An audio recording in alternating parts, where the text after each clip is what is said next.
Donc déjà, on va commencer par les radiateurs. Donc j'en ai pris 4. 4 de 240. Contrairement au mode bureau où j'avais mis des ventilateurs de 140, là je prends des ventilateurs de 120. Donc il y en aura 8, je les ai, je vais vous montrer. Il y aura 8 ventilateurs. Donc d'abord, on va commencer par les radiateurs. Ce sont ces radiateurs-là. Sachant qu'en plus, là, donc ces radiateurs-là, ils font 45 mm d'épaisseur. Regardez, c'est les XT45, c'est pas les 30, comme là j'avais pris sur le Desk Mode des 30. Là c'est des 45, donc ils sont plus épais. Et la particularité qu'ils ont eux, dont j'ai besoin sur la boîte de Pandore, c'est qu'en fait, vous voyez, il y a une arrivée là, et on peut avoir une sortie sur le haut. C'est-à-dire qu'il y en a deux en fait, il y en a deux par côté. Alors qu'avant, là où j'étais, enfin avec les autres Nexos, donc les Alpha Cool, j'avais une entrée et une sortie. Donc une entrée et une sortie en diagonalement opposées. Là, c'est toujours, on joue sur la diagonale, vous voyez, de là à là. Mais j'ai une entrée, enfin voilà, j'ai deux possibilités d'entrée et deux possibilités de sortie de l'autre côté. Donc ça, c'est le gros avantage de ces radiateurs. Je vais pouvoir rentrer par là, par exemple. Et en fait, sortir par le haut, directement, pour aller au waterblock du CPU. Donc 4 comme ça. Je vous montre 1, 2, 3, 4.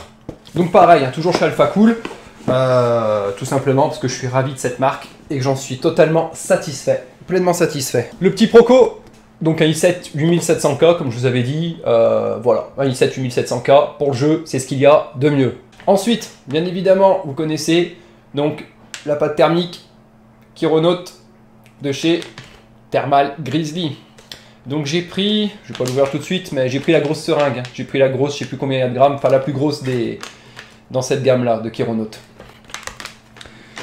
Ensuite, qu'est-ce qu'il y a? Alors, j'ai pas tout là, parce que il m'en restait en fait. Quand j'ai fait mon Desk Mode, j'avais beaucoup d'embouts, il m'en restait pas mal. Donc du coup, j'en ai racheté d'autres. Donc là, il y a ça. Alors ça, c'est con, hein, vous voyez. Vous voyez, il n'y a que ça. On se dit, ouais, c'est que des embouts. Bah limite, proportionnellement, c'est ce qu'il y a de plus, c'est beaucoup plus cher qu'en fait que tout le reste. Là, il y a 1, 2, 3, 4, 5, 6. Il m'en restait une dizaine, donc ça fait 16 à peu près, 8 ou 10, enfin bref, voilà. C'est quasiment 6 € l'embout, hein. Juste l'embout. Donc, c'est super cher. Ces embouts-là, c'est de la folie comme c'est cher. Enfin, le water cooling en soi, entre les embouts, les coudes, 90 degrés, et tout ce qui est matos pour water cooling, ça coûte la peau du cul. Je vous ferai le prix, le calcul à la fin. Je referai un petit topo, de toute façon j'ai gardé toutes les factures. Mais les radiateurs, je les ai achetés donc chez Aquatuning. J'avais voulu en fait les prendre sur Amazon parce qu'ils étaient disponibles. C'était Aquatuning qui les vendait, mais sur la plateforme Amazon, je les commande et ensuite ils reviennent vers moi en disant que ils annulaient ma commande ou qu'ils ne pouvaient pas honorer ma commande parce qu'il manquait du stock. Alors que j'en avais commandé 4, il y en avait 8, enfin bref.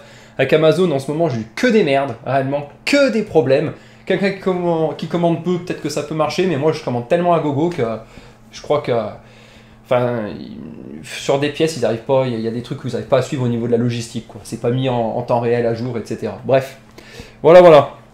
Ça, ensuite, j'ai racheté des embouts à 90 degrés. Il m'en restait un. Donc là, j'en ai 3. Alors attention, ils sont différents. Il y a ces deux qui sont différents de celui-là. Donc je vous montrerai après en détail, mais bon là j'en ai 3 et j'en ai un autre pareil que celui-ci, ça en fait 4. Parce que là je vais faire la première custom loop, vu que j'ai pas acheté la carte graphique, et on en reparlera de la carte graphique. Vu que j'ai pas acheté la carte graphique, je l'utiliserai, je ferai la deuxième custom loop plus tard. Donc je m'y attarderai plus tard sur le matos qu'il me faudra. Ça c'est quoi? Le KWB, vous l'aurez bien compris, un waterblock. Waterblock pour CPU, mais pas que, vous allez voir. Alors, il est super lourd. Le bordel, il est super lourd. Un truc de fou. Donc, voilà. Je regardais mon retour là, alors je l'ai pas là. Le waterblock. Alors, si vous connaissez un petit peu, vous allez voir, il est super gros, ce waterblock. Et oui, c'est que normalement, le waterblock pour CPU, c'est que cette partie-là. Là. Avec le retour de caméra, c'est inversé. J'ai toujours du mal, on dirait un débile qui montre. Voilà. Là. Vous l'aurez compris. Bref, ici. Normalement, ça prend que cette partie-là. Mais là, il est beaucoup plus gros. Pourquoi? Parce qu'en fait, ce waterblock-là, il est compatible avec la Z370 Gaming 7 de chez Aorus. Et en fait, il prend le CPU en lui-même, les MOSFET de gauche et les MOSFET du haut. Donc du coup, vous avez MOSFET haut, MOSFET gauche et CPU. Il vient même un peu en bas. Derrière, regardez comme c'est. Voilà, il est super gros. Quand je vous dis il est lourd, il est super lourd ce truc. Voilà, bien évidemment, donc je l'ai pris RGB, qui peut le plus, peut le moins. Le RGB, je l'utilise ou je l'utilise pas. J'aurai au moins l'avantage de voir le liquide sur une grande surface. Alors que j'en avais d'autres, des Waterblock qui étaient beaux. Mais le problème, c'est ils sont beaux, mais ils sont petits. Alors j'avais adoré le Fantex que j'avais, glacier. Il est super bien. Mais là, c'est vrai que sur cette carte mère là, j'ai vraiment envie de, vu que je vais avoir la carte mère de face comme ça, d'avoir vraiment une grosse visu, donc d'avoir pas mal de liquide. Donc là au moins, j'aurai beaucoup de liquide dedans.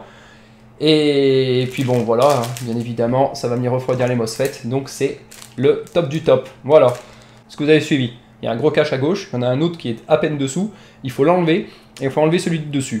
Donc je fais péter ça et je mets ça avec, bien évidemment, ça. Voilà, sur chaque MOSFET. On va montrer très rapidement ça. Ça c'est vite fait. Un petit SSD type M2. Ça, qui sera très important. Voilà. C'est pour les pins USB qui se trouvent sur la carte mère en elle-même. Et ben ça me permet tout simplement, grâce à ce module de chez NZXT, d'en rajouter. Donc ça en fait, ici ça, en fait, je m'en fous complet. Bref, moi c'est surtout pour les pins qui sont là. Ça me permet d'avoir beaucoup plus de raccords et par exemple de brancher. Là par exemple ça aurait été sur cette carte mère là, ça aurait été pour rajouter des U+. De chez NZXT. Là, j'avais dû me débrouiller de mettre derrière des hubs, si vous préférez, qui sont planqués derrière le bureau. Là, en fait, c'est un boîtier qui est propre. En fait, je vais pouvoir le fixer à un endroit et ça me fera tout simplement des extensions, quoi. Voilà, donc j'ai pris ça. Ensuite, j'ai pris alors, tout chez Corsair cette fois. Comme je vous ai dit, je veux changer. Pour moi, je ne jure, enfin, NZXT, pour moi, c'est le top du top au niveau des ventilateurs. Mais la dernière version des ventilateurs de chez Corsair, la dernière version est excellente. Par contre, excellente via ce module, le Commander Pro. C'est-à-dire qu'il vous faut, je n'aurai pas le reflet, je vais vous montrer ça. Le Commander Pro de chez Corsair, c'est un boîtier qui permet de piloter, de centraliser, on va dire, tous les éléments à piloter de votre ordinateur. Tous les éléments Corsair, vous pouvez les piloter via ce petit boîtier de contrôle. Donc à savoir, les ventilateurs et les LED. Donc vous pouvez tout brancher dessus. Donc je vous ferai un unboxing dessus, je vous ferai un unboxing basique où vous verrez les câbles, les sorties, les entrées, enfin ce qu'il y a dessus. Et surtout après, on le mettra en application à l'intérieur. Et comme ça, vous verrez dans la boîte de Pandore comment gérer. Quand j'ai dit que je voulais tout gérer via soft, donc via logiciel, c'est-à-dire ça sera tout ça, ces boîtiers, ces modules hardware, qui via la suite logicielle de chez Corsair me permettront sur l'ordinateur de piloter et les ventilateurs, et la vitesse de rotation, et les LED, et les bandes à LED. Les bandes LED, vous verrez, vous allez voir. Donc ça. Ensuite, justement, les LED donc de chez Corsair. Voilà, donc là, il n'y en a pas forcément assez, c'est juste pour faire un test. Il faut que je mesure, il faut que je regarde comment je les fais rentrer, parce que je veux qu'aucun fil se voit, je veux juste qu'on voit les LED. Bref, il faut que je fasse mon petit micmac. Et après, une fois que j'ai fait sur un endroit, j'ai plus qu'à racheter les extensions et je pourrais faire le reste. Je ne veux pas en mettre de partout, je veux juste en mettre en fait, il y aura les deux réservoirs et je veux les mettre sur les rails. C'est-à-dire sur les rails, à des endroits, je vais mettre des vis pour mettre d'autres rails et en fait tout sera masqué, on verra que les LED sur les côtés. Ça sera de haut en bas en fait les LED, comme ça. Et peut-être à la rigueur un horizontal, mais c'est pas sûr. Pour le design et pour la sobriété en même temps que ça fasse bien, je pense en mettre qu'en vertical. Voilà, donc RGB LED Lightning de chez Corsair Pro Extension Kit. Ensuite, les ventilateurs. Bon, je ne vais pas tous vous les montrer, j'en ai un total de 8, 2 paquets de 3 et 2 paquets de 1.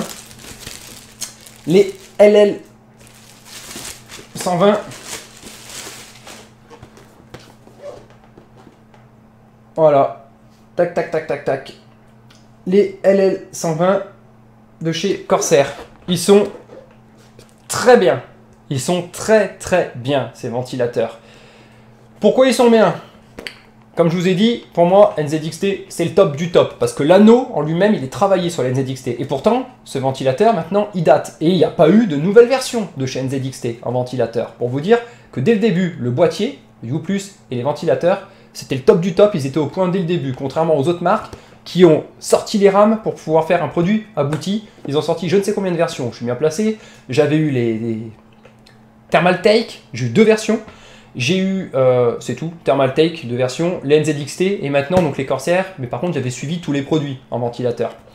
Même d'autres marques, une marque chinoise qui a l'air d'être pas mal, mais bon voilà, pas pilotable avec logiciel, c'est un boîtier, enfin bon, si à chaque fois il faut que je joue la boîte de Pandore pour pouvoir trafiquer dedans et changer les couleurs, ça ne m'intéresse pas du tout. Je veux être sur l'ordinateur et pouvoir piloter mon ordinateur que via des logiciels, pas à interagir à l'intérieur, sinon ça sert à rien pour moi. Alors pourquoi ces ventilateurs? 16 LED, 12 et 4, c'est-à-dire 12 sur l'anneau extérieur, 4 sur l'anneau intérieur. Donc en fait quand vous regardez, il y a des LED 1, 2, 3, 4 sur l'anneau intérieur, et sur l'anneau extérieur 12 et 4, ou 8 et 4, 8 et 4 ou 12 et 4, bref, voilà. Il y en a plusieurs. Voilà. Et l'avantage, c'est qu'en fait, il y a une diffusion. C'est-à-dire que la lumière, elle se diffuse dans les pales du ventilateur. Donc voilà. Il y avait les précédents où c'était transparent, mais ils n'étaient pas top. Et puis voilà. Enfin bon, bref, c'était pas le tip top. Et ceux-là, ils sont vraiment excellents. Vous pouvez regarder les reviews ou autres, vous faire votre propre avis. Moi, j'ai regardé les personnes en qui, on va dire, j'ai le plus confiance sur Internet, qui font des reviews bien sympas et qui détaillent bien. Et vraiment, vraiment sympa. Vraiment top ce truc. J'en ai un total de 8. Alors ah oui, dedans il y a aussi un petit boîtier. Donc il y a un boîtier qui est livré avec, donc bien évidemment le boîtier de contrôle. Donc j'ai 2 boîtiers de contrôle, vu que j'ai 2 paquets de 3, c'est seulement avec les trucs de 3 que vous l'avez. Le petit boîtier de contrôle, et du coup, les 2 boîtiers de contrôle, je vais pouvoir les relier directement sur le Commander Pro. Ou voire même pas. Vous verrez. Donc 8, et vous comprendrez pourquoi 8. Alors par contre les 8 c'est pour les 2 custom loops. Voilà. Hop, donc bien évidemment les unitaires et l'autre pack de 3. Voilà. L'avantage par contre des NZXT, il faut dire ce qu'il y a, ils avaient vraiment fait un truc de fou. Les ventilateurs de chez NZXT, ils ont fait un truc de malade. C'est-à-dire que le ventilateur en lui-même, vous pouvez le mettre directement sur le boîtier, mais le ventilateur en lui-même, il a un in et un out. Entrée et sortie, ça veut dire que sur le ventilateur, vous pouvez mettre un autre ventilateur dessus, branché dessus, et sur ce même ventilateur, un autre. C'est-à-dire que les ventilateurs, vous pouvez les chaîner les uns avec les autres, et une fois que vous avez chaîné tous les ventilateurs que vous souhaitez, vous le reliez au U+. Alors que le Corsair, c'est différent. Les Corsair, vous envoyez tous les câbles des ventilateurs sur le boîtier qui est fourni dans le pack de 3, et une fois que vous avez relié tous les ventilateurs sur le pack de 3, sur le boîtier qui est vendu dans le pack de 3, le petit contrôleur, vous renvoyez ce même contrôleur sur le Commander Pro. Ou alors vous pouvez directement le faire sur le Commander Pro. Mais tout ce qui part du ventilateur, tout ce qui est câble du ventilateur, il faut forcément le mettre directement sur un boîtier. Vous ne pouvez pas chaîner les ventilateurs les uns avec les autres, en mettant les connecteurs les uns sur les autres, et ensuite envoyer au boîtier. Ça, vous ne pouvez pas. NZXT, ce sont les seuls à le faire. Les seuls. Là, c'est directement sur le boîtier. Autre chose, et là, très rare. Enfin, très rare. C'est-à-dire que vous le voyez, sur des systèmes de water cooling, même sur YouTube, quand vous tapez la référence, c'est très rare parce qu'il faut en avoir l'utilité. Donc là, je ne vais pas l'ouvrir, je ne l'ai pas ouverte. Tout simplement, elle est encore sous scellée. Je vous mets la référence et vous allez comprendre. Ça, c'est une pompe. Il n'y a pas de réservoir. Hein. C'est juste une pompe. Il n'y a pas de top. Enfin, si. Il y a un top entre les 2 pompes. C'est la Revo Dual D5. Pourquoi Dual? La Revo D5, c'est une référence dans les pompes. Mais pourquoi Dual? C'est-à-dire c'est 2 pompes. Il y a 2 pompes et un top commun aux 2 pompes. Donc là, on est sur une hauteur de refoulement de 7 mètres. Après, je ne peux pas trop rentrer dans les détails parce que j'ai pas, comment dire, il y avait un graphique sur EKWB Et malheureusement, je maîtrise pas trop parce que le graphique, il est repris pour toutes les pompes, alors qu'il y a des pompes on va dire, qui ont des caractéristiques différentes. Et pourtant, ils reprennent les mêmes, ouais, les mêmes hauteurs de refoulement, les mêmes débits, les mêmes machins, alors que c'est pas possible. Bref. Donc je vais plus me renseigner et je vous la présenterai réellement. Mais en tout cas, il me faut celle-là parce qu'elle a une hauteur de refoulement de 7 mètres, alors que sur les autres, on est aux alentours de 3 mètres, 3,5, 3,9 maximum. Et là, celle-ci, 7 mètres. Et pourquoi celle-là? Parce qu'en fait, il y a deux pompes, et s'il y en a une qui tombe en rade, il y a toujours l'autre qui fonctionne. Donc, par le plus grand des hasards, on ne sait jamais, une pompe, j'ai un problème sur cette pompe-là, il y en a deux, elles fonctionnent en même temps, et ben j'ai toujours l'autre qui pourra prendre relais. C'est-à-dire, si je m'en aperçois pas d'un coup, mon circuit, ma pompe, elle pète, enfin, j'entends pas, elle marche plus, il y a toujours l'autre qui prend le relais. Donc, c'est aussi la sécurité. Voilà, tout simplement. En tout cas, je vous laisse, les petits gars. Je vous souhaite une bonne soirée. On va débrief avec Poppy.